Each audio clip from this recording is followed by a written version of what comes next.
यहाँ हर कहानी सिर्फ कहानी नहीं होती, यहाँ छुपे होते हैं राज, जुनून और खतरनाक रिश्ते। जहाँ प्यार हदें पार कर जाता है और भरोसा एक पल में टूट जाता है। ये दुनिया है पावर, पैशन और धोखे की, जहाँ हर चेहरा मासूम नहीं और हर रिश्ता सच्चा नहीं। अगर आप तैयार हैं उन कहानियों के लिए जो दिल भी जलाएं और दिमाग भी हिला दें, तो स्वागत है आपका सीएम नॉवल में, जहां हर एपिसोड में मिलेगा थोड़ा इश्क, थोड़ा जुनून और बहुत सारा ट्विस्ट। दोस्तों, कहानी शुरू करने से पहले आप अपनी पसंद के अनुसार वीडियो की स्पीड एडजस्ट कर लें ताकि आप इसे और बेहतर तरीके से एंजॉय कर सकें। आपूर्ति केंद्र की इमारत नंबर 18 के सामने। देव, आज मैं तुझसे जान की बाजी लगाकर लड़ना चाहता हूँ। जितेंद्र ने रास्ता रोककर देव की ओर घूरते हुए चुनौती दी। अरे, ये तो वही कसाई जितेंद्र है। सुना था कि छाया अड्डे पर उच्च श्रेणी की पोषक दवाओं के लिए इसका देव से झगड़ा हुआ था। देव ने इसका हाथ काट दिया था और रक्त छाया दल के बाकी सदस्य भी तीखी धार इकाई से मारे गए थे। अब ये जीवन मरण की लड़ाई के लिए चुनौती दे रहा है। लगता है अपने साथियों का बदला लेने आया है। अब देव कोई गुमनाम नवागंतुक नहीं था। हाल ही में चंद्रप्रकाश वाजपेयी जैसे बड़े अधिकारी को उसके साथ देखा गया था। पूरे आपूर्ति केंद्र में ये खबर फैल चुकी थी कि देव एक ऐसा प्रतिभाशाली योद्धा है जिसे खुद चंद्रप्रकाश सर जैसे लोग अहमियत दे रहे हैं। छाया अड्डे वाली लड़ाई के बाद जितेंद्र की कटी हुई बांह और उसकी हार ने देव की प्रसिद्धि को और बढ़ाया था। अब तो योद्धाओं की भीड़ जमा हो गई थी इस लड़ाई को देखने। शरद मेहता ने मुस्कराते हुए कहा, जितेंद्र, एक हाथ गंवाने का मजा आया न? तू हमारे कप्तान से हार गया, अब चूहे की तरह छुपने के बजाय सामने आने की हिम्मत कैसे हुई? ललित चौधरी ने देव का कुर्ता खींचते हुए फुसफुसाया, कप्तान, ये आदमी बेवकूफ़ नहीं लगता, शायद कोई चाल हो। उसी वक्त हैदर चौहान भी वहां पहुंच गया जब उसे यह खबर मिली कि जितेंद्र ने देव को जान की बाजी लगाने की चुनौती दी है। देव, नहीं, यह मत मानना। हैदर चिंतित था। वह जानता था कि देव ने जितेंद्र का हाथ काटा था और उससे अधिक शक्तिशाली था, लेकिन फिर भी उसके मन में संशय था। उसे लगता था कि देव का भविष्य बहुत उज्जवल है, ये जोखिम उठाने की जरूरत नहीं थी। जितेंद्र, तू चाहता क्या है? हैदर ने अपने गुस्से को दबाते हुए पूछा। जितेंद्र ने अपनी आंतरिक ऊर्जा को शांत रखते हुए कहा, इंस्ट्रक्टर हैदर, मेरे रक्त छाया दल के लगभग सभी लोग देव और तीखी धार इकाई के हाथों मारे गए। मैं बस अपने साथियों का बदला लेना चाहता हूँ। महासंघ का नियम है, यदि दो योद्धाओं में टकराव है और दोनों सहमत हों तो वे जान की बाजी लगा सकते हैं। क्या मैं अपने साथियों के लिए न्याय भी न मांग सकूं? भीड़ में हलचल मच गई। हाँ, महासंघ का यही नियम है। कुछ लोग बुदबुदाए। ज्यादातर योद्धा ये समझते थे कि जब कोई दल एक साथ युद्ध करता है, साथ खाता पीता है, तब उनके बीच एक खास बंधन बन जाता है। यदि उनके साथी मारे जाते हैं तो बदला लेना स्वाभाविक होता है। इसलिए बहुत से योद्धा जितेंद्र की भावना को सही मान रहे थे। हैदर चाहकर भी कुछ नहीं कर सका। वह केवल देव की ओर देखा, आंखों में मना करने का इशारा था। लेकिन देव मुस्कुराया। जितेंद्र, तू अब भी हार मानने को तैयार नहीं?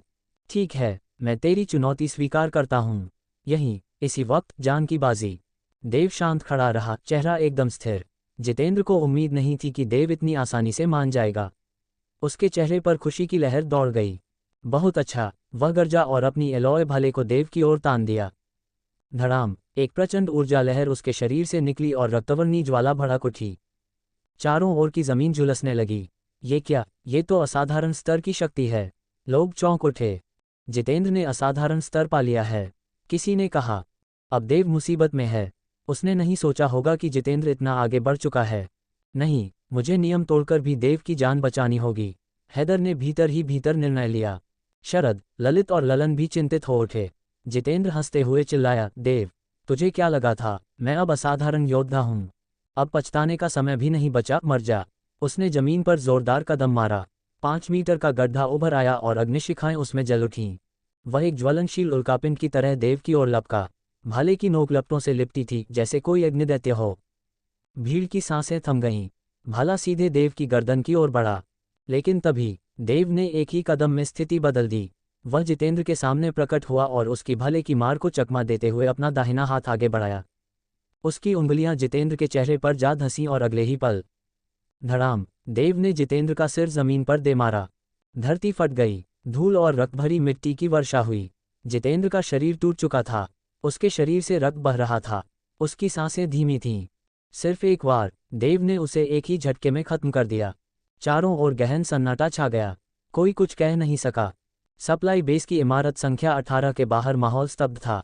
अनेक योद्धा घायल जयवर्धन को निःशब्द देख रहे थे, जो टूटी जमीन पर पड़ा बुरी तरह से खून बहा रहा था। कुछ क्षण पहले ही उसने अपनी असाधारण शक्ति से हमला किया था और सभी को लगा था कि देव की मृत्यु निश्चित है। देव अभी केवल एक प्रारंभिक स्तर का योद्धा था, लेकिन सभी के लिए यह चौंकाने वाला था कि उसने जयवर्धन को पल भर में पराजित कर दिया। देव की जीवन ऊर्जा को महसूस करते हुए वरिष्ठ योद्धाओं ने पाया कि उसमें असामान्य शक्ति थी। उसकी जीवन ऊर्जा इतनी प्रबल थी कि सामान्य असाधारण योद्धा भी उसके सामने फीके पड़ जाते।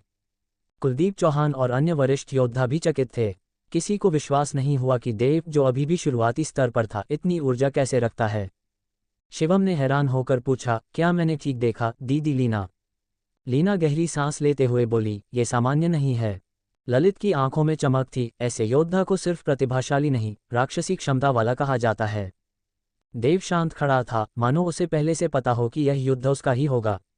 उसने जमीन पर पड़े जयवर्धन को देखा, जो अब भी कराह रहा था।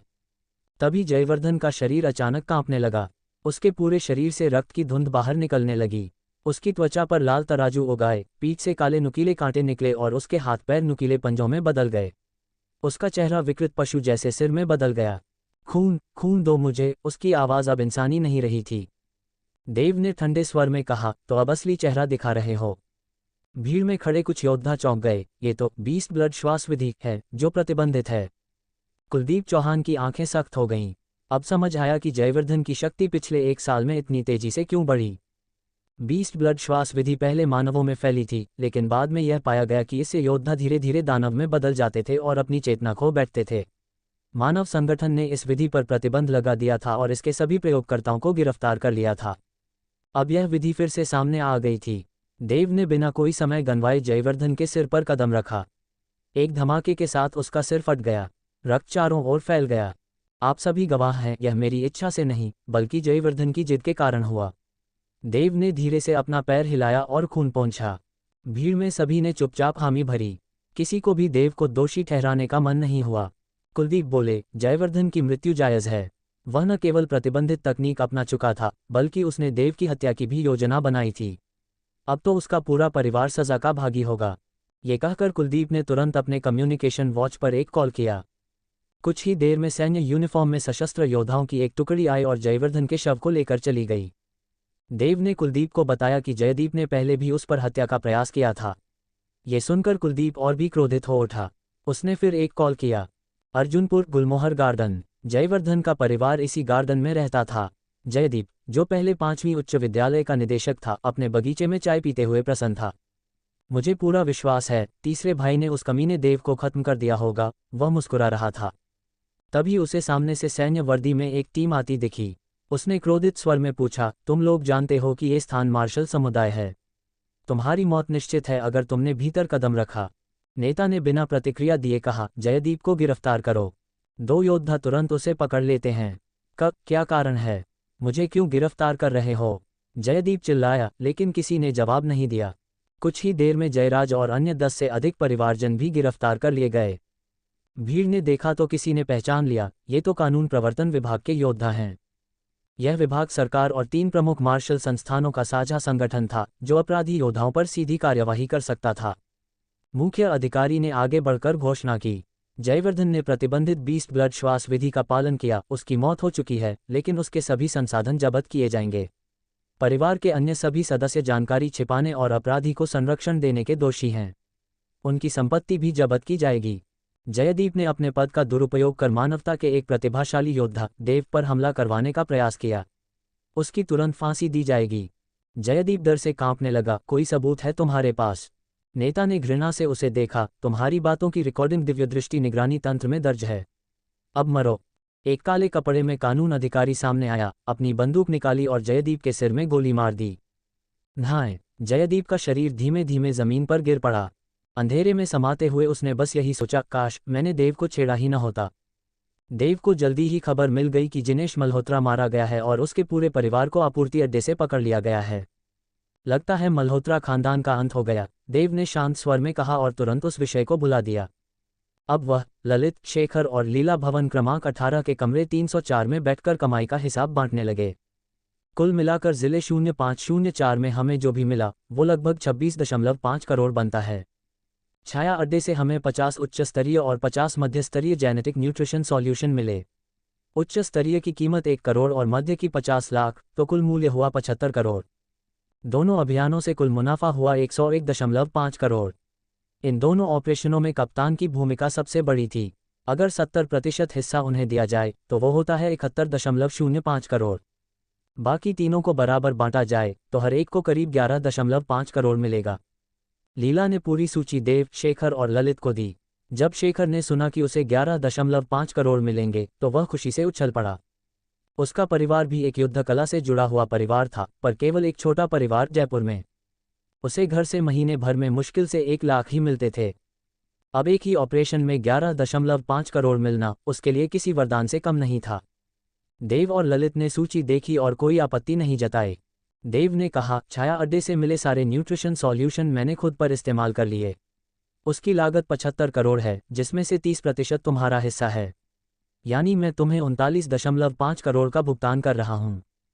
देव ने तुरंत 39.5 करोड़ अपनी वॉरियर अकाउंट से टीम के जनरल अकाउंट में ट्रांसफर कर दिए। उसे इस बात की राहत थी कि महासंघ ने इस गुप्त मिशन में बचे सभी जागृत योद्धाओं को 10 करोड़ का इनाम दिया था। उसके खाते में पहले से 7.9 करोड़ थे, अब 10 करोड़ मिले और 39.5 करोड़ काटने के बाद भी उसके पास 6.84 करोड़ शेष रहे। कमाता भी हूं और खर्च भी खूब करता हूं, उसने मन ही मन सोचा। हालांकि कुल लाभ 81.05 करोड़ था, पर उसने 75 करोड़ खर्च भी कर दिए थे। लेकिन यदि वो न्यूट्रिशन सॉल्यूशन नहीं लेते तो इतनी तेजी से शक्तिशाली भी न बन पाते। सब कुछ वाजिब लगा। थोड़ी ही देर में ललित, लीला और शेखर ने भी ट्रांसफर पूरा कर लिया।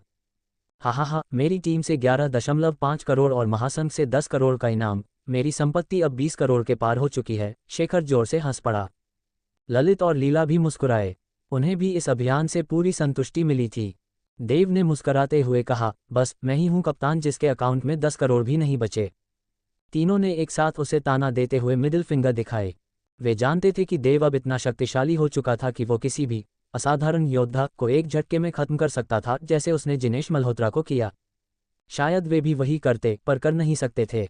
न्यूट्रिशन सॉल्यूशन उनकी शक्ति को बढ़ाने में मदद करते थे, पर शक्ति को सीधे नहीं बदल सकते थे। उन्हें देव की तेजी से बढ़ती शक्ति से ईर्ष्या हो रही थी। देव ने उनकी प्रतिक्रिया पर हंसते हुए उन्हें और चिढ़ाना छोड़ दिया। उसने अपनी घड़ी के मार्शल आर्टिस्ट पोर्टल को खोला और अपनी प्रोफाइल देखी।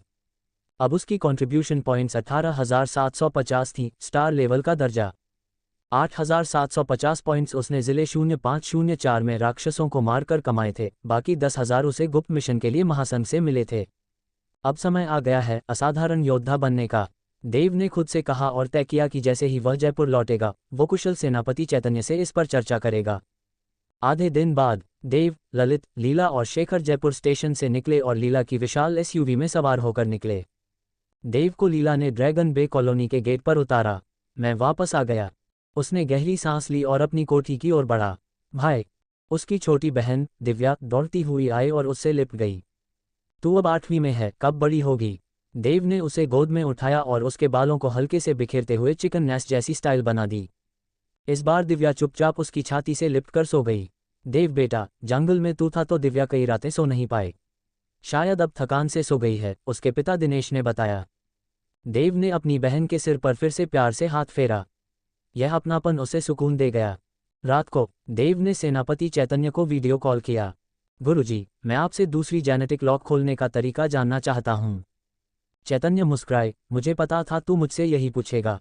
फिर उन्होंने विस्तार से बताया, जेनेटिक लॉक असल में हमारी कोशिकाओं में जीवन तत्वों की बंदी होती है। जब हम ये प्रतिबंध हटाते हैं तो हमारी सुप्त शक्ति जागृत होती है। देव ने ध्यान से सारी बातें सुनी। कॉल के बाद वह अपने मार्शल हॉल में गया, ध्यान की मुद्रा में बैठा और ब्रीदिंग तकनीक शुरू की। काले लहराते निशान उसके शरीर पर उभरने लगे। ब्रह्मांडीय ऊर्जा उसके शरीर में भरने लगी। जैसे ही ऊर्जा कोशिकाओं तक पहुंची, एक पल को उसके दिमाग में कुछ टूटने की आवाज हुई, जैसे कोई अदृश्य जंजीरें टूटी हों। धड़ाम, उसके शरीर की हर कोशिका मानो जाग उठी। एक विस्फोटक ऊर्जा उभरी। उसी समय उसे एहसास हुआ कि कोई प्रतिभा उसमें जाग चुकी है, जिससे उसका शरीर तेजी से मजबूत हो रहा था। फिर उसकी पीठ पर असहनीय दर्द उठा। धड़ाक, एक जोड़ी चमकदार चांदी के पंख उसकी पीठ से बाहर निकले। उन पर रहस्यमयी चिन्ह घूम रहे थे। उन पंखों के आते ही पूरी कॉलोनी का आसमान कुछ क्षणों के लिए धुंधला हो गया, जैसे किसी ने सारी चांदनी निगल ली हो। मगर यह बदलाव क्षणिक था और अधिकतर लोगों ने इसे महसूस नहीं किया। कॉलोनी से कुछ दूर जंगल में 2 नकाबपोश लोगों ने ये परिवर्तन देखा। तूने भी देखा ना? हाँ। क्या ये देवता कुल की रक्तरेखा के जागरण का संकेत है? शायद, लेकिन समय बहुत कम था। अगर सच में देवताओं की रक्तरेखा होती तो पूरे जयपुर का आकाश निगल लिया जाता। जो भी हो, इसे तुरंत रिपोर्ट करो। जैसे ही वे दोनों गायब हुए, एक और परछाई प्रकट हुई। वह देव की दिशा में घूरती रही। मेरे साथ अभी क्या हुआ था? पहली बार प्रतिभा जागना सामान्य है, लेकिन दूसरी बार, और वह रहस्यमयी शक्ति जो फिर सो गई। देव ने आंखें खोली और अपनी प्रोफाइल देखी। ड्रैगन बे गार्डन में देव अपनी विशेष क्षमता तालिका को देखते हुए सोच में पड़ गया। ये नवचंद्र रक्तरेखा आखिर है क्या? और ये मेरे भीतर जागृत कैसे हुई? वह बुदबुदाया। इस रक्तरेखा की केवल 1% शक्ति ही जागी थी, बाकी अब भी सुप्त अवस्था में थी। अधिकतर लोगों के लिए 1% कोई मायने नहीं रखता, लेकिन देव के पास गुण अंक तालिका थी जिससे वह इस शक्ति को पूर्ण रूप से जागृत कर सकता था। कहीं हमारे पूर्वजों में कोई महान योद्धा तो नहीं था जिसने ये रक्तरेखा आगे बढ़ाई हो? उसने अनुमान लगाया, पर उसे कोई स्पष्ट उत्तर नहीं मिला। देव ने तय किया कि अगली सुबह वह अपने पिता से पूछेगा। शायद वह कुछ जानते हों। अगली सुबह उसने पूछा, पापा, क्या हमारे पूर्वजों में कोई महान योद्धा था जिसमें नवचंद्र रक्तरेखा हो? चौंकते हुए उसके पिता चंद्रशेखर ने उसका माथा छुआ, जैसे वह ये देखना चाह रहे हों कि बेटे को बुखार तो नहीं। फिर बोले, नवचंद्र रक्तरेखा, वो क्या होती है? देव का मन बुझ गया। शायद ये बस एक संयोग ही था। इसके बाद देव ने खुद को साधना में लगा दिया। सुबह 10 बजे 5 उच्च स्तर के आनुवंशिक पोषण सॉल्यूशन उसके घर पहुंच गए। उसने बिना देरी किए उन्हें शरीर में इंजेक्ट किया। अब उसके गुणांक बढ़कर 261.5 हो गए। उसने बिना समय गंवाए अपने विश्वविनाश तलवार कला, अतितटस्थ टाइटेनियम शरीर और माया चाल को अपग्रेड किया। कुछ ही पलों में उसके शरीर से एक भारी और विकराल आभा फूटने लगी। उसकी त्वचा पर चांदी जैसी धातु की परतें बनने लगीं। सिर, धड़ और बाहों पर कवच के जैसे शिल्प उभर आए। उसकी अतितटस्थ टाइटेनियम शरीर कला अब दूसरे स्तर, चतुष्कोणीय कवच संरचना तक पहुंच गई थी। अब अगर वह बस खड़ा भी रहे तो भी कोई शुरुआती या मध्यम स्तर का असाधारण योद्धा बिना किसी विशेष हथियार या तकनीक के उसे नुकसान नहीं पहुंचा सकता था। फिर उसने एक कदम आगे बढ़ाया और उसकी मायाचाल की गति 3 गुना तेज हो चुकी थी। वह 3 छायाओं की तरह अलग अलग दिशाओं में फिसला। अब उसकी बारी थी विश्वविनाश तलवार कला की। उसकी आंखों में एक महासागर जैसा ज्वार उठने लगा। उसके शरीर से एक भयंकर तलवार भावना फूट पड़ी, जैसे स्वर्ग से जल प्रलय आ गिरा हो। पूरे घर की दीवारें कांपने लगीं। नीचे नाश्ता करते हुए उसकी बहन देविका और पिता चंद्रशेखर चौंक गए। भैया, आप कौन सी युद्धकला साध रहे हो? देविका चिल्लाए। चंद्रशेखर की आंखों में गंभीरता आ गई। विश्वविनाश। देव ने सांस रोकी। वह जानता था, अगर उसने इस तलवार को वास्तव में चला दिया तो पूरा घर मलबा बन जाएगा। उसने खुद को नियंत्रित किया और हथियार नीचे रखा। अब उसका गुण तालिका इस प्रकार था। नाम, देव प्रारंभिक असाधारण योद्धा। जीवन ऊर्जा 600। गुणांक 36। असाधारण शक्ति 10%। नवचंद्र रक्तरेखा 1% जागृत। मूल श्वास तकनीक एस रैंक 42वां स्तर अंधगर्त रूप। विश्वविनाश SS रैंक पहला स्तर सागर भेदन। अतितटस्थ टाइटेनियम शरीर S रैंक द्वितीय स्तर चतुष्कोणीय कवच। मायाचाल B रैंक तृतीय स्तर। रत्न स्तूप ध्यान विधि A रैंक प्रारंभिक स्तर। अब उसकी पुरानी 2 तकनीकें वक्र तलवार और तीव्र किक गायब हो चुकी थीं। वे उसकी विश्वविनाश तलवार कला में समाहित हो चुकी थीं। इससे उसके गुणांक की खपत भी कम हुई। अब वह जानता था उसकी शक्ति अब असाधारण योद्धाओं के बीच भी अत्यंत भयानक हो चुकी थी। तभी उसकी घड़ी बजी। देव ने क्लिक किया और सामने आया एक होलोग्राम, रिया। ढीली सफ़ेद शर्ट में, आरामदायक अंदाज में, पर उसकी उपस्थिति में भी एक खास आकर्षण था। क्यों अमीर लड़की, इतनी सुबह सुबह कॉल कर रही हो? कहीं सुबह की चाय का न्योता तो नहीं? देव ने मुस्कराते हुए कहा। रिया ने आंखें घुमाईं। सुबह की चाय नहीं, लेकिन केक चाहिए। मेरा जन्मदिन है 3 दिन बाद। तुम्हारा जन्मदिन? फिर तो आना ही पड़ेगा। कब और कहाँ? गुजरात बेस सिटी, दक्षिण सागर एवेन्यू 118 नंबर, 3 दिन बाद। टाइम पर आना वरना बहुत पछताओगे, उसने हंसते हुए कहा। Gujarat base city? मुझे लगा तुम यहीं हो। खैर, समय पर पहुंच जाऊंगा, देव ने हामी भरी। ठीक है, मैं लिंगजन और शैलेश को भी बता देती हूँ। कहकर उसने कॉल बंद कर दी। देव सोच में पड़ गया, क्या गिफ्ट दूं? जेब में तो बस 18.4 मिलियन है, कोई भारी चीज नहीं दे सकता। अंत में उसने तय किया, किसी सादे लेकिन अर्थपूर्ण उपहार को चुनेगा। तभी घड़ी दोबारा बजी। इस बार जो चेहरा उभरा वो था कियारा। देव, लावण्या ने मुस्कराते हुए देव को देखा। कैसे हो?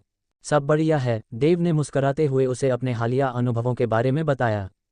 वाह, मुझे नहीं लगा था कि तुम वज्रधारी युद्ध कला संस्थान में शामिल हो जाओगे और अर्जुन, समर और लीना के साथ टीम भी बना लोगे।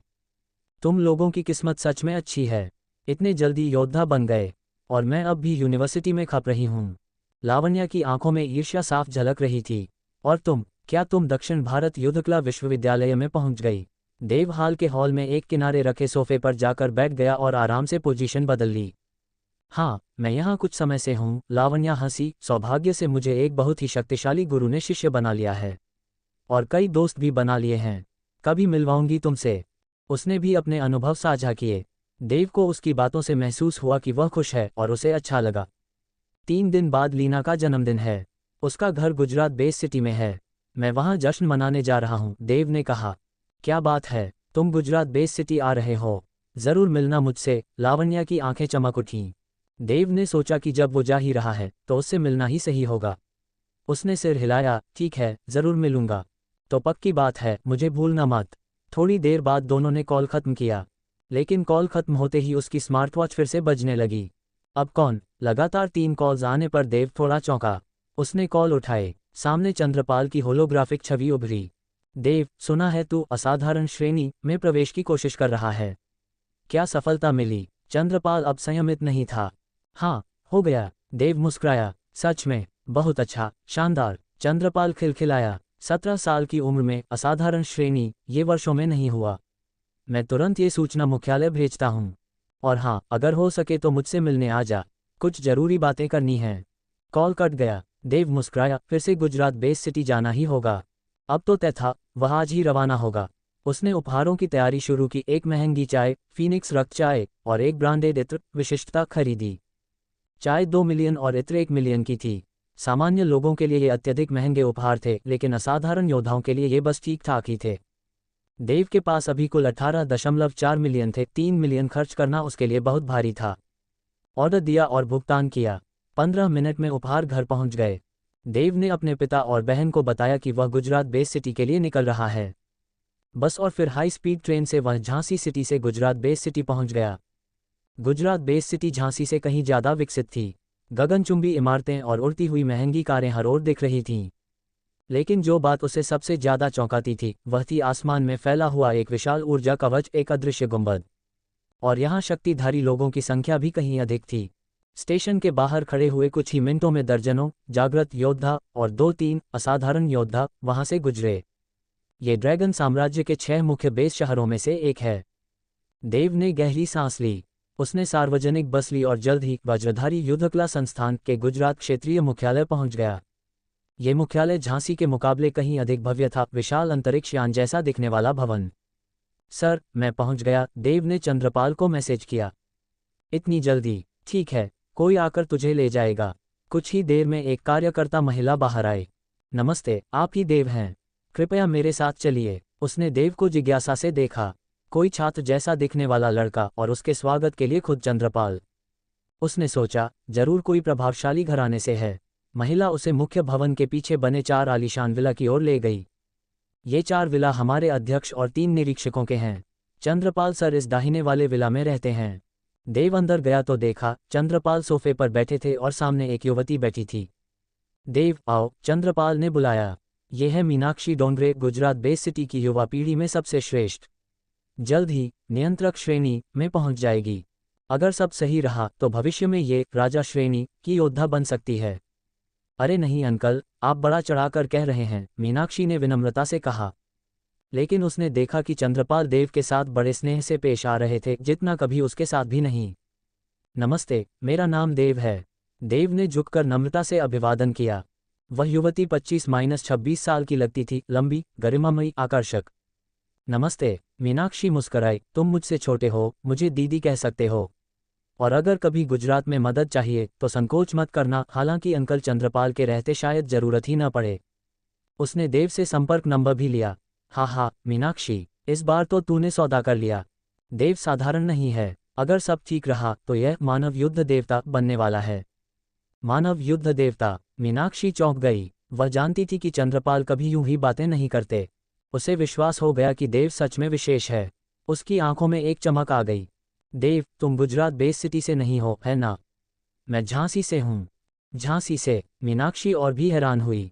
लेकिन अच्छा था, इससे उसके लिए देव से जुड़ना और भी आसान था। देव, ये शायद तुम्हारा पहला मौका है गुजरात बेस सिटी आने का।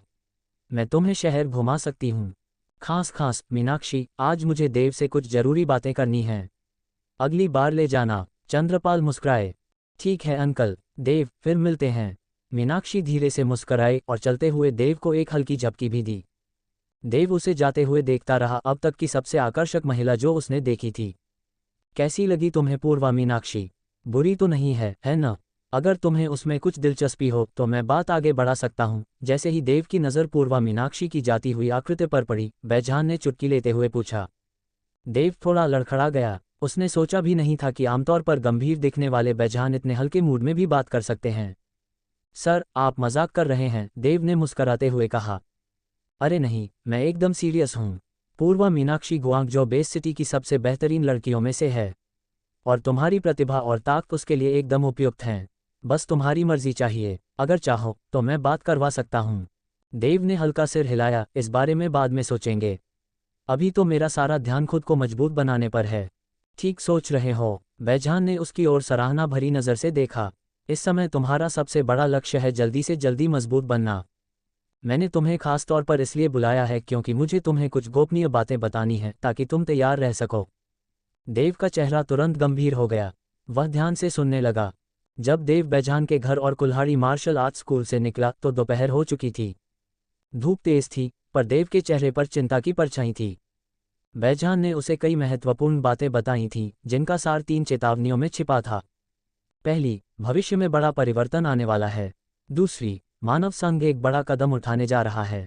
तीसरी, जल्द से जल्द खुद को ताकतवर बनाओ। इन तीनों चेतावनियों के साथ साथ बैजहान के गंभीर और चिंतित चेहरे ने देव को बेचैन कर दिया। आसमान साफ था, पर उसे लग रहा था मानो काले बादल सिर पर मंडरा रहे हों। बैजहान जैसा व्यक्ति जो गुआंगझो बेस सिटी के कुल्हाड़ी मार्शल आर्ट्स स्कूल का एक पर्यवेक्षक था, ऐसी बातें हल्के में नहीं कह सकता। उसने जो कहा वो सच होने की पूरी संभावना थी। बड़ा परिवर्तन, क्या ये उन्हीं विचित्र प्राणियों से जुड़ा है जो शैडो बेस में मिले थे? देव बुदबुदाया। उस दिन शैडो बेस में जो प्राणी मिले थे वे आधे इंसान और आधे राक्षस जैसे थे, और जो विशाल प्राणी था वह तो पूरी तरह भयावह था। उसे लग रहा था कि बैजहान की चेतावनी शायद उन्हीं जीवों से जुड़ी हो। खैर, अभी मेरी ताकत इतनी नहीं कि मैं किसी परिवर्तन को रोक सकूं। मुझे बस अपनी ताकत पर ध्यान देना होगा ताकि खुद को बचा सकूं। देव ने खुद से कहा और एक टैक्सी लेकर दक्षिण भारत मार्शल आर्ट्स विश्वविद्यालय के लिए रवाना हो गया। जल्द ही वह यूनिवर्सिटी पहुंच गया। दक्षिण भारत martial arts university Guangzhou base city के 6 बड़े मार्शल आर्ट्स यूनिवर्सिटी में से एक थी। इमारतें भव्य थीं, छात्र आत्मविश्वास से भरे हुए थे। ये साफ था जो यहाँ से पढ़ाई पूरी करता वह आम लोगों से कहीं ऊपर होता। देव ने अपनी कम्युनिकेशन वॉच पर क्लिक किया। लल्यू कियारा, मैं पहुंच गया हूँ। यूनिवर्सिटी गेट पर हूँ। सच में, तुम इतनी जल्दी आ गए? कियारा ने खुशी से कहा। रुको, मैं अभी बाहर आ रही हूँ। 5 मिनट में कियारा बाहर आ गई। देव, वह उसे देखकर खिल उठी और जल्दी जल्दी चलती हुई उसके पास पहुंची। अरे वाह, कुछ ही दिन में तुम और भी सुंदर हो गई हो, देव ने मुस्कराकर कहा। कियारा अब वैसी नहीं दिख रही थी जैसी वह स्कूल में थी। बाल 2 चोटियों में बंधे थे, हल्के हरे रंग की फ्रॉक और प्यारी मुस्कान एकदम ताजगी भरी। तुम्हारी जुबान अब और भी मीठी हो गई है। कियारा ने हल्के से देव की बांह पर थपकी मारी। पास खड़े कुछ लड़कों ने देखा तो बातें शुरू हो गईं। अरे, ये तो कियारा है। क्या वो उसका बॉयफ्रेंड है? नहीं यार, कियारा का बॉयफ्रेंड। कौन है ये लड़का? बहुत तेज निकला। देव ने ये बातें सुनी और कियारा की ओर मुस्करा कर देखा। तुम तो यहाँ पर काफी फेमस हो गई हो।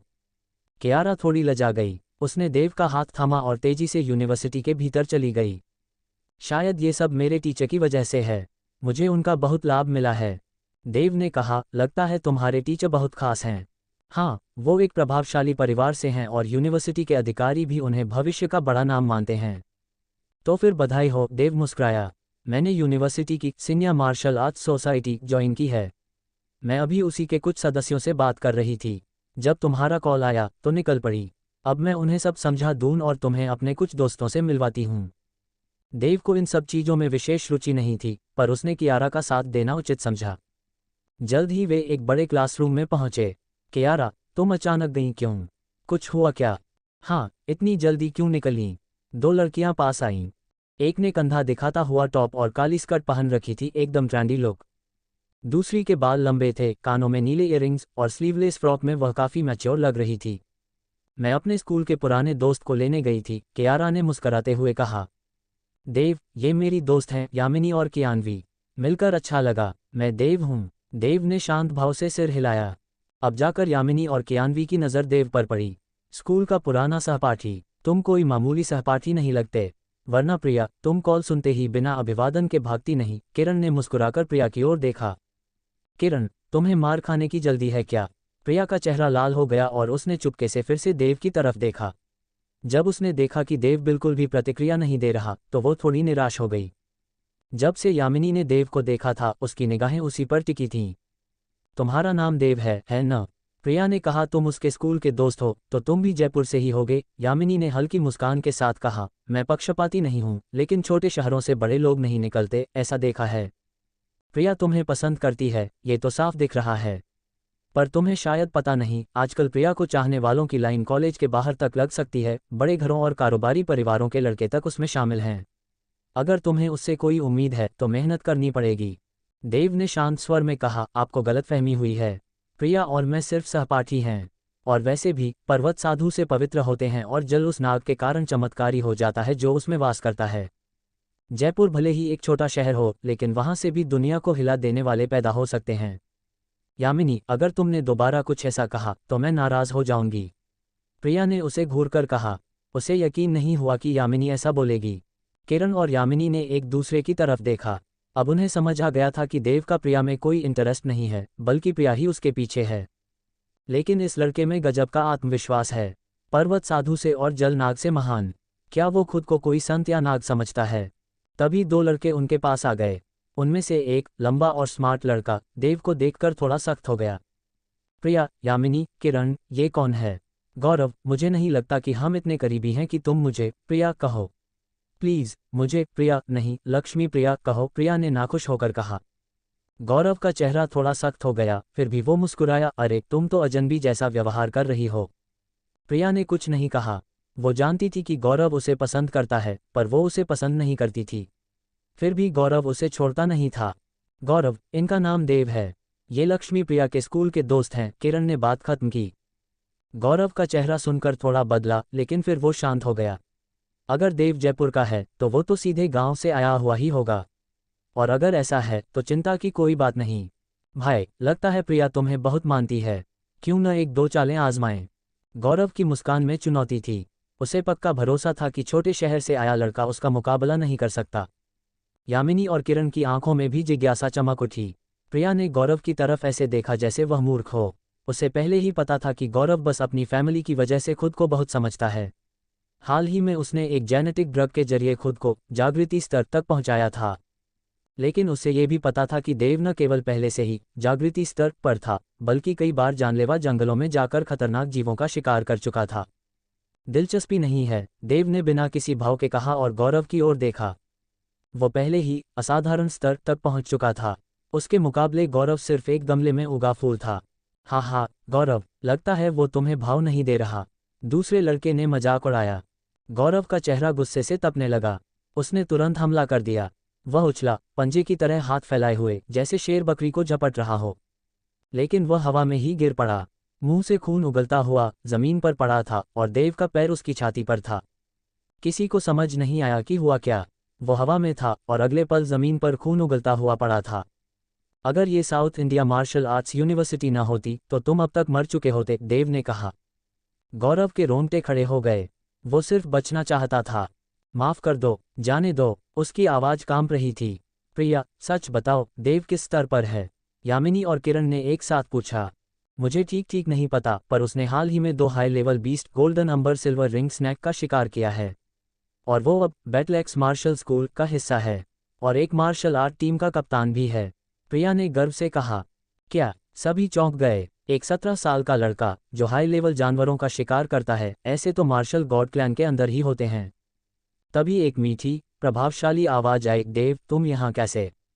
एक आकर्षक, आत्मविश्वासी युवती अंदर आई। अरे दीदी, आप? देव ने चौंक कर कहा। वो डोंगफांग मीनाक्षी थी, प्रिया की टीचर और देव की जान पहचान वाली। अगर पता होता तुम यहाँ आ रहे हो तो मैं तुम्हें अंकल चंदन के विला के बाहर ही ले जाती। मीनाक्षी मुस्कुराकर बोली। मैं प्रिया से मिलने आया था, वो मेरी क्लासमेट है, देव ने जवाब दिया। अरे वाह, फिर तो किस्मत से मिलना हुआ। लेकिन ये गौरव को क्या हुआ? इसने मुझसे लड़ाई करनी चाहिए थी। ये मूर्ख है क्या? तुम वो हो जिसे अंकल चंदन तक अहमियत देते हैं, इसका तुमसे मुकाबला। बाकी छात्र चुपचाप खड़े थे। अब यामिनी और किरण को देव की वो बात याद आई। पर्वत साधु से पवित्र होता है, जल नाग से चमत्कारी। देव मजाक नहीं कर रहा था, वो वाकई कुछ अलग था। देव जैसे ही सौम्या से सहजता से बातें करता दिखाई दिया, वहां मौजूद लवलीना, यशिका, कीर्ति, विशाल और अन्य लोग एकदम स्तब्ध रह गए। उन्हें यकीन ही नहीं हुआ कि देव सौम्या को जानता है। और उनकी बातचीत के भाव और अंदाज देखकर तो ऐसा लग रहा था कि दोनों की हैसियत बराबरी की है। ये देख सबका दिमाग सुन्न हो गया। कौन थी सौम्या? वो दक्षिण भारत मार्शल आर्ट्स यूनिवर्सिटी की स्टार टीचर थी, जिस पर वहां के बड़े बड़े दिग्गजों की नज़र थी। वो गुड़गांव बेस सिटी की नई पीढ़ी की सबसे प्रतिभाशाली महिलाओं में से एक थी। उसके पीछे जो सक्सेना परिवार था, वो भी गुड़गांव के प्रसिद्ध राजा स्तर के परिवारों में गिना जाता था। इतनी सारी उपलब्धियों और प्रतिष्ठा के बावजूद भी वह इतनी सहज और आत्मीयता से देव से बात कर रही थी, यही बात सबको झकझोर गई। गुड़गांव के कई प्रभावशाली लोग सौम्या को भविष्य की बड़ी शक्ति मानते थे। शायद एक दिन वो भी राजा स्तर की मार्शल आर्टिस्ट बन जाए। राजा स्तर के योद्धा वो होते हैं जो मानवता की सर्वोच्च श्रेणी में आते हैं, बस मानव युद्ध देवता के नीचे। इनकी शक्ति इतनी होती है कि एक शहर को नेस्तनाबूद कर सकते हैं। इतना ही नहीं, उनकी उम्र भी आम इंसानों की तुलना में 500 साल तक हो सकती है। और सौम्या उन्हीं में से एक बन सकती थी। लवलीना को यूनिवर्सिटी में तेजी से पहचान मिली, यशिका, कीर्ति जैसे लोग उससे मेलजोल बढ़ाना चाहते थे, और विशाल जैसे कई धनाढ्य परिवारों के युवाओं का ध्यान भी उसी पर था, सिर्फ इसलिए क्योंकि वह सौम्या की शिष्या थी। लोगों को लगता था कि शायद वो सौम्या के जरिए समाज में ऊंचाई तक पहुंच सकते हैं। पर उन्होंने कभी नहीं सोचा था कि सौम्या जैसी महान हस्ती देव को जानती है, और वो भी इस तरह की जैसे दोनों समान स्तर के हों। इसका मतलब ये हुआ कि शायद देव में भी राजा स्तर तक पहुंचने की क्षमता हो। ये सोचकर सबके दिलों में एक बवंडर सा उठ गया। क्या देव वाकई इतना असाधारण हो चुका है? एक ऐसी महिला भी जो हमारी गुरु है, उससे इतनी बराबरी से बात कर रही है। लवलीना ने देव की तरफ देखा, और अब वो उसे एक पहाड़ की तरह ऊंचा महसूस कर रही थी। उसे हमेशा लगा था कि देव विशेष है, लेकिन इतना विशेष उसने कभी नहीं सोचा था। यशिका और कीर्ति एक दूसरे को देख मुस्कुरा कर रह गईं, मन ही मन पछता रही थीं। उनके पास मौका था देव से मित्रता का, लेकिन वो चूक गईं। खासकर यशिका तो इतनी पछता रही थी कि मानो पेट में मरोड़ उठ रही हो। अभी कुछ देर पहले ही उसने देव को हल्के में ले लिया था। कितनी संकीर्ण सोच थी उसकी। वहीं विशाल खुद को मूर्ख समझ रहा था। उसने किसी को भी चुनौती दे सकता था, पर उसने किसे चुना? एक ऐसे इंसान को जो राक्षसी स्तर की शक्ति रखता हो। अब बस यही चाहता था कि कोई उसे कुछ न कहे। लवलीना की तरफ तो अब वह न देखना चाहता था। तुम, सौम्या ने विशाल की तरफ देखकर कहा, स्वर में हल्की उपेक्षा थी। आज की बात यहीं खत्म करो। अपने बड़ों को भी मत भेजना। देव से भिड़ना तुम्हारे बस की बात नहीं। और अगर मैंने सुना कि तुम्हारे परिवार ने कोई हरकत की, तो अंजाम तुम्हें पता है। देव ने अपना पैर हटाया। विशाल दर्द सहते हुए उठ खड़ा हुआ और बोला, टीचर सौम्या, मुझे समझ आ गया। मैं खुद गिरा था, देव का कोई दोष नहीं। सौम्या ने सिर हिलाया और संतोष जताया। अब मैं चलता हूँ। विशाल और उसका साथी हड़बड़ी में वहां से निकल गए। देव, अब तो तुम्हारे पास समय होगा ना? सौम्या ने मुस्कुराकर पूछा। क्या मुझे गुड़गांव की सैर कराने का मौका दोगे? देव ने लवलीना की तरफ देखा। वो उसी से मिलने आया था, इसलिए उसके निर्णय में उसका मत जरूरी था। सौम्या ने ये देखकर लवलीना, यशिका और कीर्ति की ओर देखा और मुस्कुरा दी। लवलीना, तुम लोग भी चलो हमारे साथ। मैं तो टीचर की बात मानती हूँ। लवलीना ने भी मुस्कुराकर कहा। यशिका और कीर्ति तो खुशी से उछल पड़ीं। उन्हें सौम्या के साथ चलने का मौका मिलेगा, ये सोचा भी नहीं था। अब तो चलोगे ना? सौम्या ने हल्की मुस्कान के साथ देव की ओर देखा। आज का दिन आपके नाम, बड़ी बहन सौम्या। देव भी मुस्कुरा दिया। सौम्या सबको लेकर पार्किंग पहुंची और एक बेहद आलीशान गहरी लाल उड़ने वाली खुली कार में बैठने को कहा।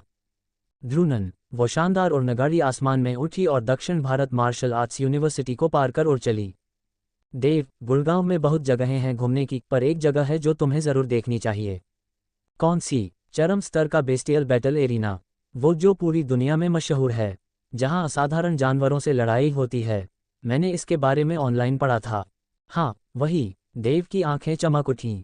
गुड़गांव का ये एरिना पूरे तटीय क्षेत्र में सबसे प्रसिद्ध मनोरंजन स्थल था, लेकिन उसके युद्धों का कोई वीडियो ऑनलाइन नहीं था। शायद जानबूझकर ऐसा किया गया था, अगर वीडियो मिलते तो लोग टिकट क्यों खरीदते। पर तुमने जो जाना है वो बस आधी सच्चाई है, सौम्या मुस्कुराकर बोली। यहाँ इंसान बनाम इंसान की लड़ाई भी होती है। इंसान भी एक दूसरे से लड़ते हैं, और एलायंस कुछ नहीं करता। नहीं, उन्होंने स्वेच्छा से समझौते किए होते हैं, और इस एरिना का सुझाव खुद एलायंस के कुछ मार्शल देवों ने दिया था। क्यों? क्योंकि उन्हें डर था कि सुरक्षित जीवन में योद्धा अपना क्रोध और युद्ध भावना खो देंगे। इसीलिए उन्होंने यह एरिना शुरू किया। शुरुआत में यहाँ केवल इंसान बनाम जानवर की लड़ाई होती थी, पर बाद में कुछ युद्ध पिपासु योद्धाओं ने यहाँ आपसी लड़ाइयाँ भी करनी शुरू की। बाद में तो मृत्युदंड पाए अपराधियों को भी ऐसे मुकाबलों के लिए लाया गया। दुनिया भर के कई बेस सिटीज में ऐसे एरिना हैं, पर हमारा चरम स्तर का एरिना सबसे खास है क्योंकि यहाँ चमत्कार हुआ था। चमत्कार? देव ने पूछा। वो बाद में पता चलेगा, सौम्या ने रहस्यमयी मुस्कान के साथ कहा। अब देव पूरी तरह उत्सुक हो चुका था। चरम स्तर का bestial battle arena Gurgaon base city के उत्तर पूर्व में था। जैसे ही वे वहां पहुंचे, देव ने देखा वो स्थान 50,000 वर्ग मीटर से भी बड़ा था। उसके ऊपर एक विशाल सफेद ऊर्जा कवच था, जिससे अंदर का दृश्य दिखाई नहीं देता था। इतनी भीड़! देव ने आकाश की ओर देखा जहां उड़न गाड़ियों की भरमार थी।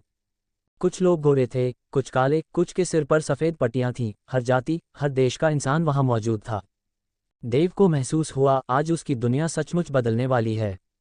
देव और उसके साथी जैसे ही एक्सट्रीम ग्रेड पशु युद्ध अखाड़ा के प्रवेश द्वार पर पहुंचे, डोंगफांग मिंगजू ने अपनी फ्लाइंग कार पार्क की और उन्हें अंदर की ओर ले चली। दीदी मिंगजू, आपने बताया ही नहीं कि आप आज हमारे अखाड़े आ रही हैं। सजी धजी पोशाक में एक युवा महिला, जो काफी प्रभावशाली लग रही थी, दौड़ती हुई आई। झेन झेन, आज बस यूं ही अचानक मन किया, एक नए दोस्त को यहाँ घुमाने लाई हूँ। अरे वाह! पूरा मुंबई बेस सिटी जानता है कि दीदी मिंगजू को किसी आम इंसान में दिलचस्पी नहीं होती। कौन है ये, जिसे आप इतनी अहमियत दे रही हैं? झेन झेन ने देव की ओर जिज्ञासा से देखा। ये है मेरा नया दोस्त देव। मिंगजू ने देव को आगे लाकर झेन झेन से मिलवाया। और ये मेरी सबसे अच्छी दोस्त है, यामिनी झेन झेन। इनके परिवार का ये अखाड़े में बड़ा हिस्सा है। यामिनी दुनिया की सबसे अमीर महिलाओं में एक है। अगर तुम इनसे करीब हो गए तो कभी धन और संसाधनों की कमी नहीं होगी।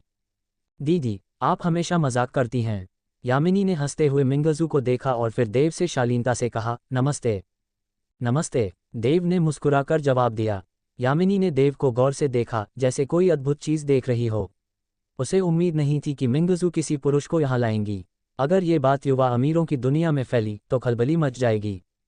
मिंगजू ने एक प्रीमियम वीआईपी कार्ड निकालकर यामिनी की ओर बढ़ाया।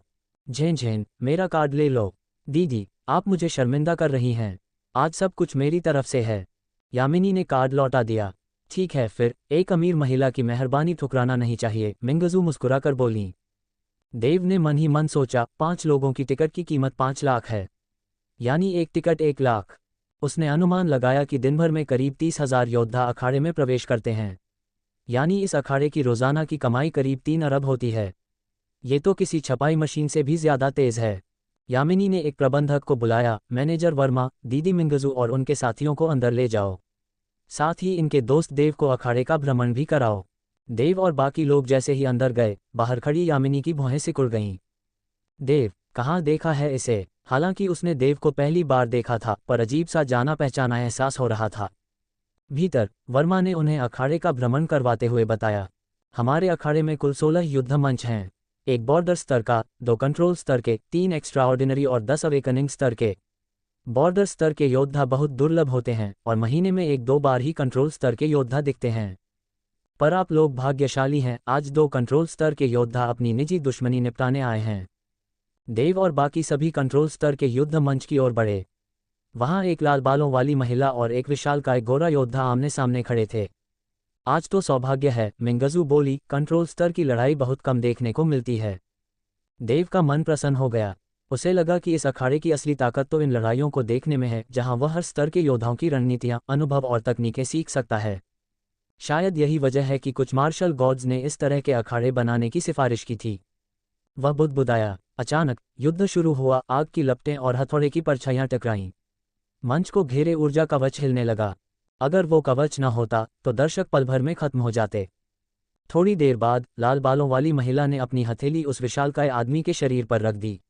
वह चीखते हुए दूर जा गिरा। फिर उसके शरीर के 7 छिद्रों से आग निकली और वह पल भर में जलकर राख हो गया। उसका हथौड़ा भी पिघलकर लोहे में बदल गया। एक आवाज़ गूंजी, सेलिना, एक जीत। दर्शकों में से जिन्होंने सेलिना पर दांव लगाया था वे खुशी से उछल पड़े। सेलिना बिना एक शब्द बोले मंच से चली गई। खत्म हो गया। पता नहीं अगली बार कंट्रोल स्तर की लड़ाई कब देखने को मिलेगी। मिंगजू ने निराशा से कहा।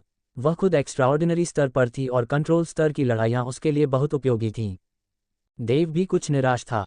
उसने वर्मा से पूछा, अभी उन्होंने एक जीत क्यों कहा? वर्मा ने मुस्कराकर समझाया, यहाँ हर स्तर पर जीत की गिनती होती है। जैसे अवेकनिंग स्तर पर 10 लगातार जीतने पर 1 करोड़, 50 जीत पर 30 करोड़ और 100 जीत पर 100 करोड़ मिलते हैं।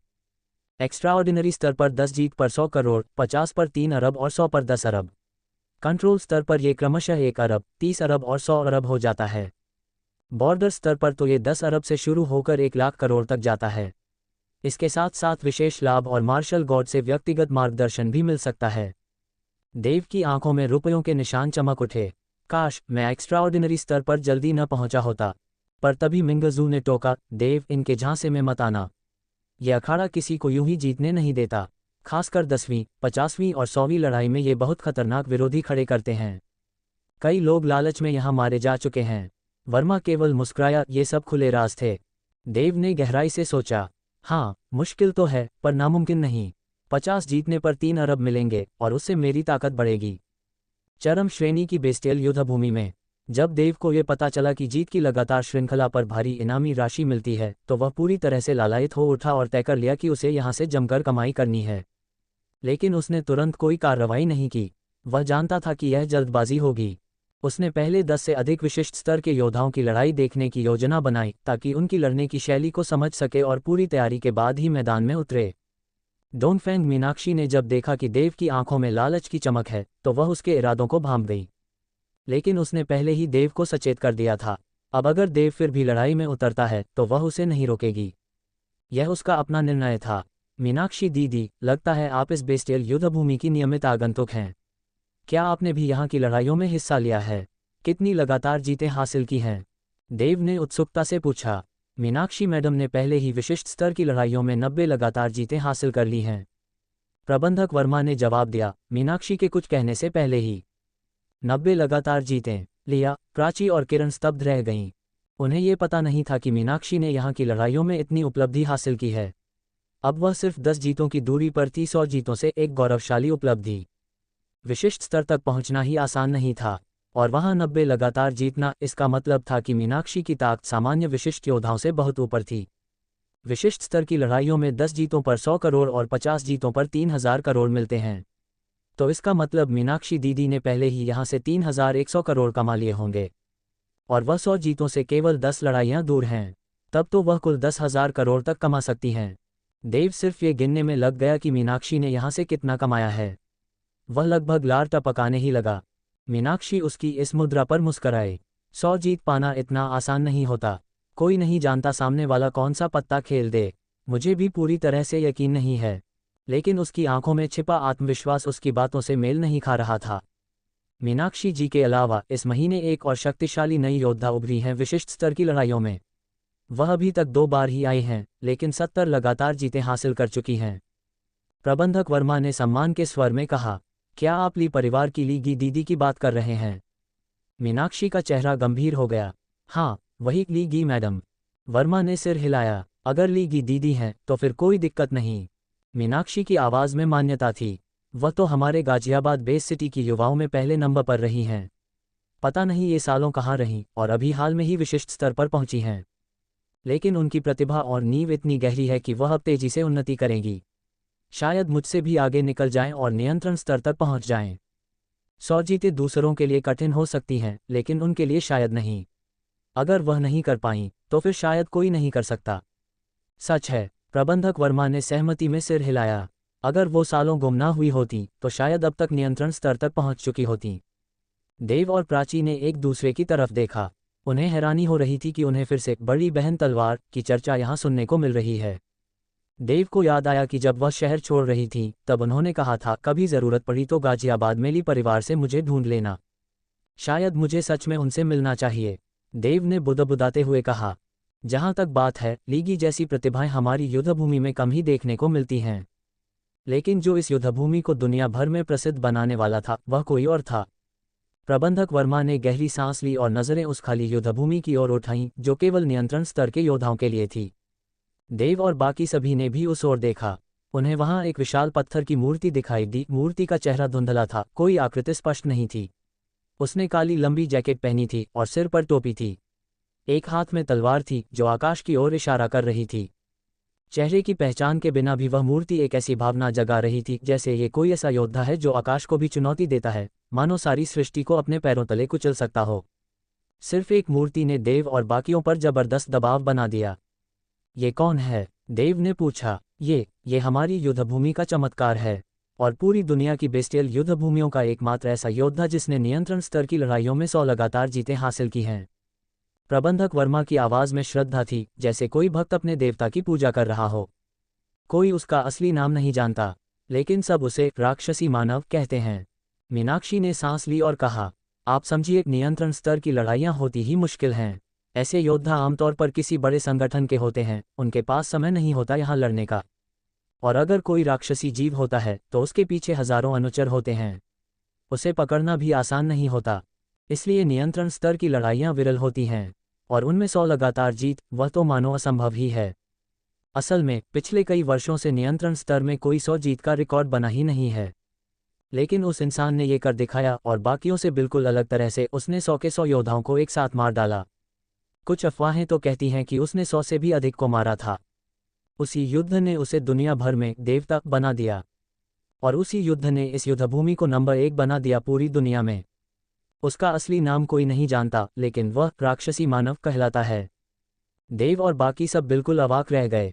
100 नियंत्रण स्तर के योद्धाओं को एक साथ मारना, ये किस हद की ताकत थी? वह सच में राक्षसी मानव ही था। बेस्टियल बैटल एरिना में राक्षसी मानव की करतूतों को देखकर सब हैरान रह गए। वाकई वह राक्षसी मानव सामान्य नहीं था, लेकिन वह इन सब से कहीं ऊपर की सत्ता थी। जल्द ही सबका ध्यान फिर से असाधारण स्तर की युद्धभूमियों की ओर चला गया। 3 असाधारण युद्धभूमियां थीं, और देव अपने 2 साथियों के साथ बीच वाली पर नजरें गड़ाए खड़ा था। वहां एक काले तंग युद्ध वेश में एक दुबला पतला युवक 2 सिरों वाले भेड़िए से भिड़ रहा था। भेड़िया 3 मीटर ऊंचा और 6 मीटर लंबा था। आकार में वह किसी बख्तरबंद गाड़ी से भी बड़ा दिख रहा था। एक सिर आग से घिरा था तो दूसरा हवा की अदृश्य धाराओं में लिपटा हुआ। देव के मन में उसके बारे में जानकारी उभर आई। 2 सिर वाला भेड़िया, जिसमें अग्नि और वायु दोनों तत्वों की शक्ति होती है। असाधारण राक्षसों में इसे हराना मुश्किल होता है। अचानक वह दुबला युवक झपटा। उसका शरीर धुंध में बदल गया। भेड़िए ने गुस्से में दहाड़ते हुए अग्नि के गोले बरसाए और हरे भेड़िया सिर से वायु की हरी धारों की तरह ब्लेड निकाले। ये सभी किसी इमारत को भी राख कर सकते थे, मगर वह युवक चपलता से कूदता फांदता रहा और इन सब से बच निकला। तभी उसके हाथ में मौजूद छुरा चमका। उसने मौके का फायदा उठाकर छुरा फेंका, जो बिजली की तरह भेड़िए के दिल में घुस गया। भेड़िया चीखते हुए गिर पड़ा। बड़ी स्क्रीन पर नाम उभरा, जिया लियांग, 6 जीतें। देव उसकी चालों को देखकर सोच में पड़ गया। अगर उसका शरीर टाइटेनियम स्तर पर न होता तो शायद वह हमले को झेल न पाता। देव ने लगातार 10 युद्ध देखे। कई युद्धों में तत्वीय योद्धा और राक्षस भी थे, लेकिन मानसिक क्षमता वाले योद्धा कहीं नहीं दिखे। सबको देखकर देव को महसूस हुआ कि वे उतने ताकतवर नहीं थे जितना वह सोचता था, और तभी उसे एहसास हुआ, कमजोर वे नहीं हैं, मैं ही बहुत मजबूत हो चुका हूँ। कितने असाधारण योद्धा ऐसे होंगे जिनके पास 600 जीवन ऊर्जा हो, एस ग्रेड सांस तकनीकें, एस ग्रेड युद्ध तकनीक और एस ग्रेड शरीर प्रशिक्षण। वह खुद ही एक अजूबा बन चुका था। देव ने मैनेजर वांग से कहा, मैं असाधारण स्तर की लड़ाई में भाग लेना चाहता हूँ, क्या आप व्यवस्था कर सकते हैं? वांग चौंक गया, तुम असाधारण स्तर में? शायद तुम जागृत स्तर की बात कर रहे हो। देव मुस्कुराया, अगर असाधारण योद्धा जागृत स्तर की लड़ाई में हिस्सा ले सकते हैं तो मुझे कोई आपत्ति नहीं, बस इनाम मिलना चाहिए। वांग समझ गया कि देव खुद को असाधारण योद्धा बता रहा है। उसने एक परीक्षण यंत्र निकाला, उस पर शब्द उभरे, असाधारण स्तर का योद्धा। अब किसी संदेह की गुंजाइश नहीं थी। क्या तुम सच में इस स्तर की लड़ाई में हिस्सा लेना चाहते हो? अगर तुम्हारी जान गई तो जिम्मेदारी तुम्हारी होगी, वांग ने गंभीरता से कहा। मैं तैयार हूँ, देव ने सिर हिलाया। ठीक है, मैं तुरंत व्यवस्था करता हूँ। अभी अभी तीसरे एरिना में एक योद्धा कांटे वाले मकड़ी राक्षस से मारा गया है। अगला नंबर तुम्हारा है। 3 लोग खून से सना शव बाहर ले जा रहे थे। एरिना में एक ट्रक जितनी बड़ी कांटेदार मकड़ी दहाड़ रही थी। जमीन में गहरे कटाव बना रही थी। वह कांटेदार मकड़ी थी, मकड़ी प्रजाति का भयानक राक्षस। देव उसके सामने जाकर खड़ा हुआ। एरिना के ऊपर शब्द उभरे, देव बनाम कांटेदार मकड़ी। भीड़ चौंक गई। ये लड़का तो बस 17-18 का लग रहा है। क्या उसे मरवाने के लिए यहाँ उतारा गया है? नहीं, ये बेस्टियल बैटल एरिना अपनी ईमानदारी के लिए जाना जाता है। हो सकता है वह एक असाधारण प्रतिभा हो। भीड़ उत्तेजित हो उठी। बाजी लगनी शुरू हो गई। मैं उस पर 1 मिलियन लगाता हूँ। मैं 2 मिलियन कांटेदार मकड़ी पर लगाऊंगा। सभी को अब असली रोमांच की प्रतीक्षा थी। मंच के एक कोने से यांग झेन झेन बोली, दीदी मिंगजू, ये नया दोस्त तो कमाल का है। मिंगजू सिर झुकाकर बोली, मुझे भी अब पता चला है। भीड़ के बीच मकड़ी अचानक रफ्तार पकड़ते हुए देव पर टूट पड़ी। उसके 8 पैर जमीन को चीरते हुए आए। हवा में कांटे चमक रहे थे। उफ, ये तो हिल भी नहीं रहा। कहीं डर के मारे जड़ तो नहीं हो गया? अब गया ये लड़का। अनुभव की कमी। लियू कियान की आंखों में डर था। लेकिन मकड़ी अचानक चीखने लगी। उसके कांटेदार पैर टूटने लगे।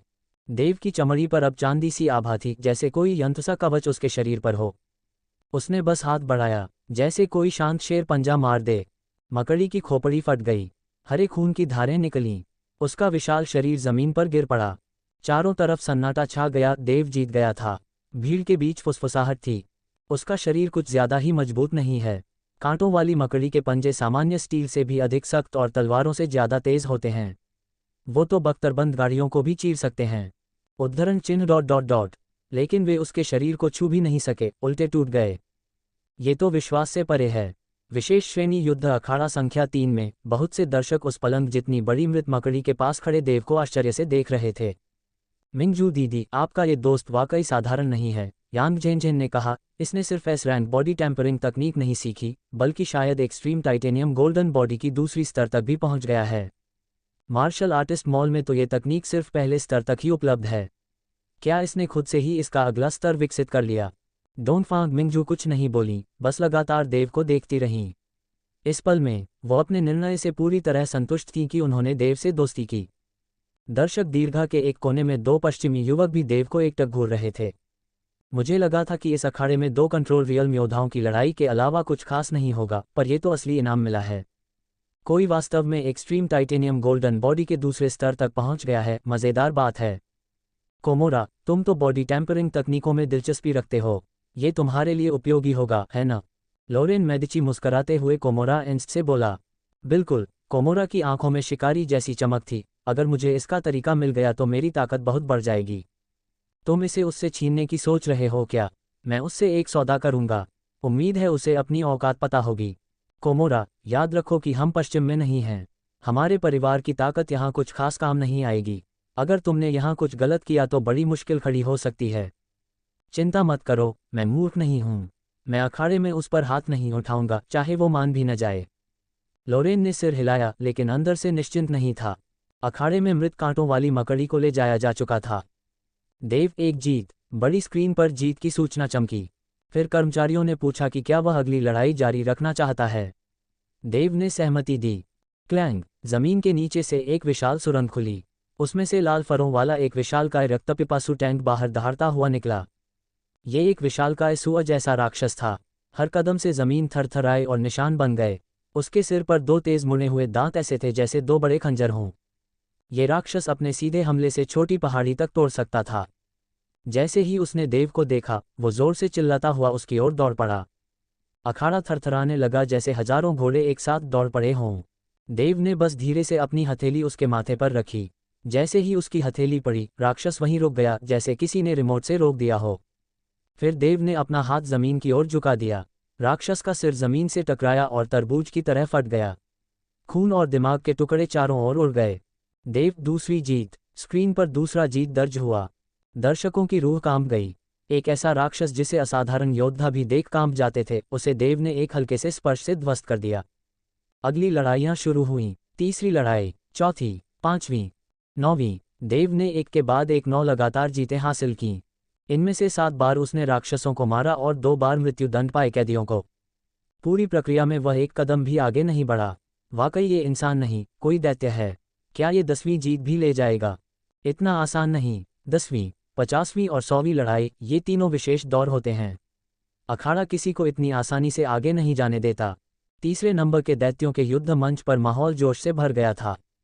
देव के लगातार 9 मुकाबलों में प्रतिद्वंद्वियों को चकनाचूर करते देखने के बाद दर्शकों में उबाल आ गया था। दूसरे युद्ध मंचों के दर्शक भी शोरगुल सुनकर यहां आ पहुंचे थे। अब 10वां मुकाबला शुरू होने वाला था। सभी की निगाहें युद्ध मंच की उस गहरी सुरंग पर जमी थीं जहां से अगला राक्षसी योद्धा आने वाला था।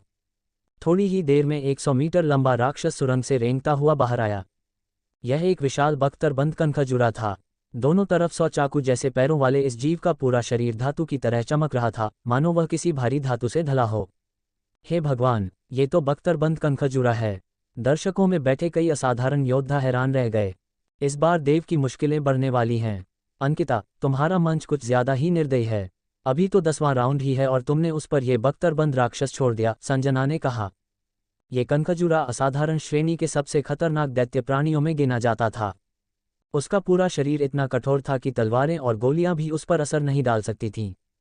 उसके 100 पैरों की धार इतनी तेज थी कि वे मिश्रधातु की प्लेटों को भी आसानी से चीर सकते थे।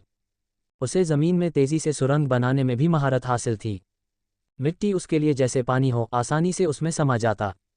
इसके अलावा वह जहरीली धुंध भी उगल सकता था। कभी एक बार ऐसा कनखजूरा एक मानव शहर में घुस आया था और एक 18 मंजिला इमारत पर जहरीली धुंध छोड़ दी थी। 10 मिनट में पूरी इमारत जहरीले पानी में बदल गई थी। जब कोई युद्ध मंच में उतरता है तो उसे मौत के लिए भी तैयार रहना पड़ता है, अंकिता ने शांत स्वर में कहा। और अगर देव वाकई कोई असाधारण योद्धा है तो एक कनखजूरा उसके लिए कोई चुनौती नहीं होगा। मंच पर खड़ा कनखजूरा अचानक जोर से फुफकारा और हवा में उछलकर ऊपर की ऊर्जा दीवार से टकराया।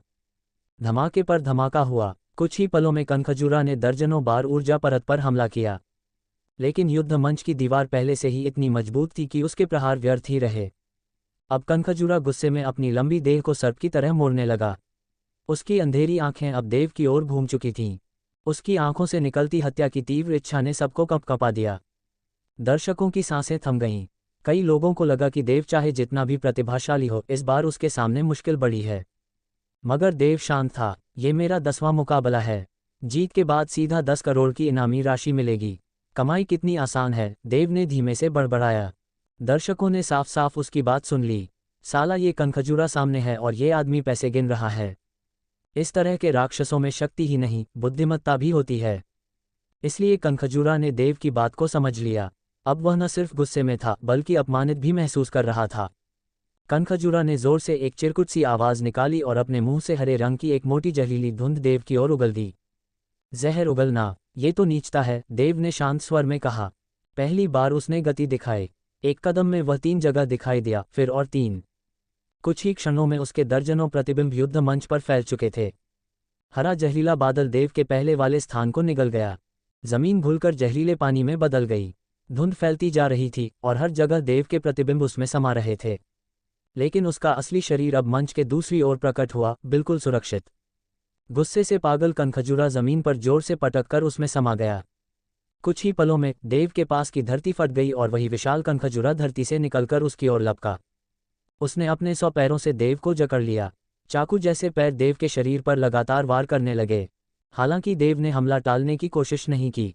वह एक्सट्रीम टाइटेनियम गोल्डन बॉडी के दूसरे स्तर की ताकत को परखना चाहता था।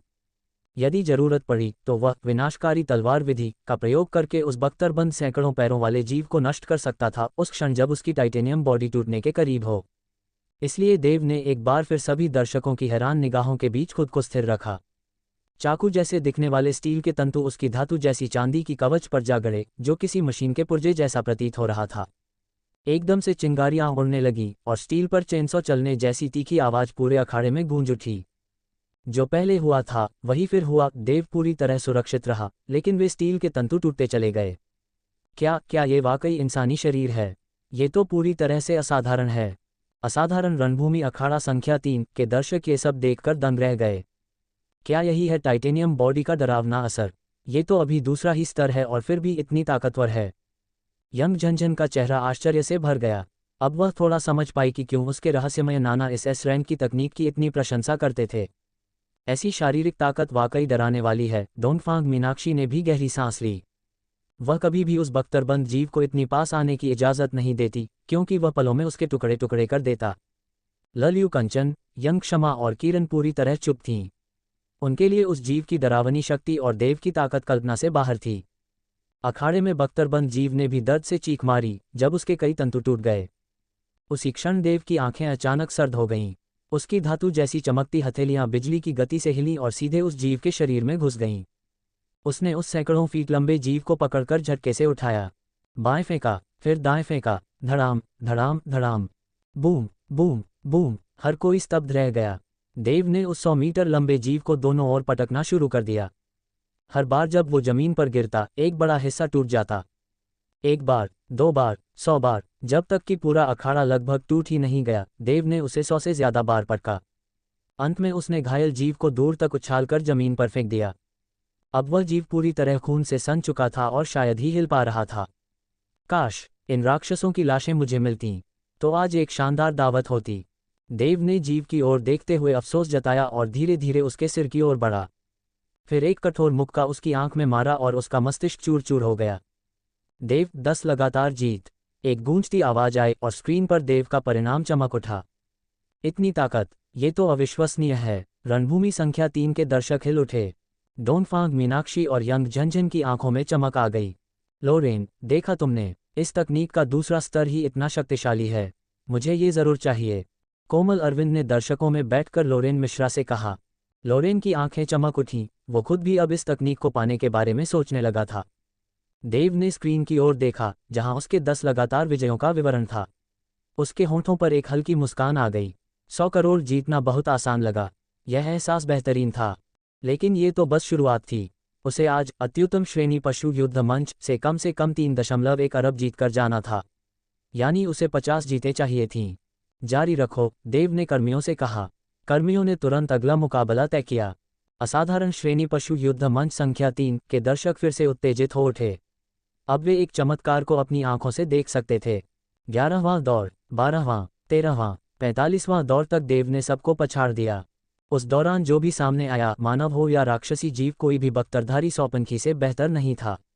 इसलिए वह एक तरफा विजय के रास्ते पर था। फिर भी उसकी हर लड़ाई में ऊर्जा, शक्ति और चेतना की खपत हो रही थी। आमतौर पर 30 लगातार मुकाबले जीतना भी श्रेष्ठ प्रतिभाओं के लिए कठिन होता है। 45 बार जीत जाना लगभग असंभव होता है, लेकिन देव के लिए ये जैसे साधारण था। ये साबित करता था कि उसकी जीवनी शक्ति, शारीरिक क्षमता और मानसिक दृढ़ता अन्य सभी से कहीं अधिक थी। 46वां, 47वां, 48वां, 49वां, अब 50वां मुकाबला सामने था। मंच संख्या 3 के सारे दर्शक मौन हो गए। सबने देव को टकटकी लगाकर देखा।